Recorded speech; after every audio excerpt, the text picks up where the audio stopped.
winter conditioning is when you find out if you really like college football. Because you get recruited and you have coaches tell you what you're good at and tell you how they see you fitting in your system and what you're going to be when you get to be a junior and senior on campus. Maybe you have a photo shoot. Maybe you have a lot of juice around your recruitment. But none of those things matter when you're waking up at 5 o'clock in the morning, maybe earlier, depending on what time your strength coach wants to go, during winter conditioning. Winter conditioning will weed out more people at the college football level of if they want to stay on the team or not than any other part of the game. Okay?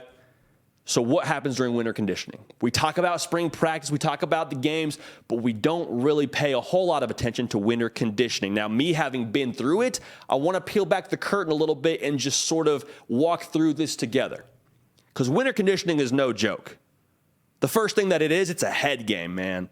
And I say that in the most positive way possible. You lay the foundation for what you're going to be when the bullets start flying during practice and during games. Because, like I said, it's early, it's high intensity, you have a lot of high competition level atmospheres, you have coaches probably this far from your face just screaming at you, words of encouragement, or maybe it's words of challenging, trying to pull the best out of you, but you hear what I'm saying. Winter conditioning is trying to build you up mentally. How do you respond to some adversity when things are uncomfortable? Because there is nothing more uncomfortable when you are doing tug of war against another grown man at 5:30 a.m. with a bunch of other peers of yours watching you. Okay, that is building mental toughness. Also, you build yourself as a team. More thoughts on that. But if you have not yet subscribed, we'd love to have you all a part of this. Make sure you're locked in. Make sure you're subscribed to the channel. Follow me on Instagram. Follow me on Twitter. Football's back, y'all. Football is back. We're not taking any breaks. I know y'all aren't either. We appreciate y'all in advance. So thank you for that. As I was saying, this is the first thing you do as a team for the next season. Because if you just played and you were a senior, you're going to the NFL draft, you're not going through winter conditioning. You're not having to wake up anymore. You've paid your dues. You're done with that. And it's a glorious thing when you're done with that. Don't get it twisted. But it's the start of a new year. It's the first thing you do as a new team. And for freshmen, this is in the most loving way possible. You may not know some of those freshmen because here's what happens. They enroll, a lot of them, in the fall if they haven't in the spring. And if they enrolled in the fall, they may go through the first couple of practices and you go through individual drills and they're in meetings. But for the most part, guess what they're doing? Scout team.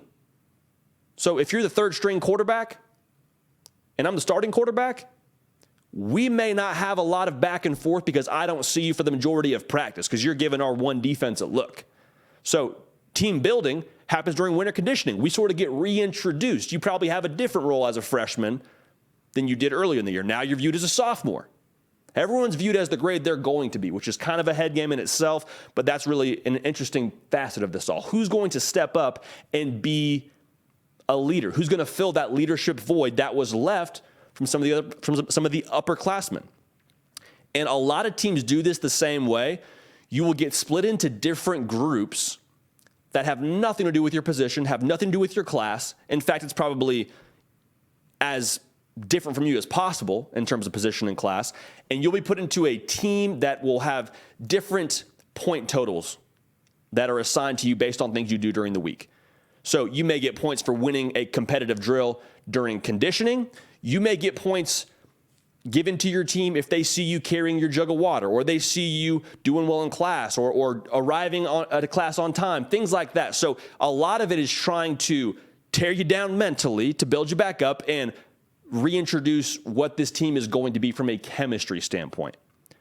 Because if I'm a freshman quarterback, I may not see that senior offensive lineman quite as much. Because again, I was on scout team.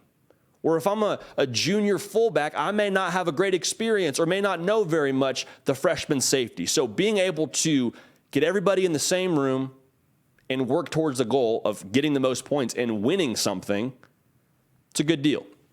Now, this is the part that probably gets glamorized the most, the physical part of it, right? The edge, the physical edge.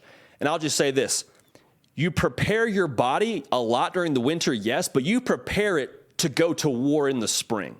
Like very little of what you do during December and during, I guess, February rather, is a better way to describe it, will be translated to the fall.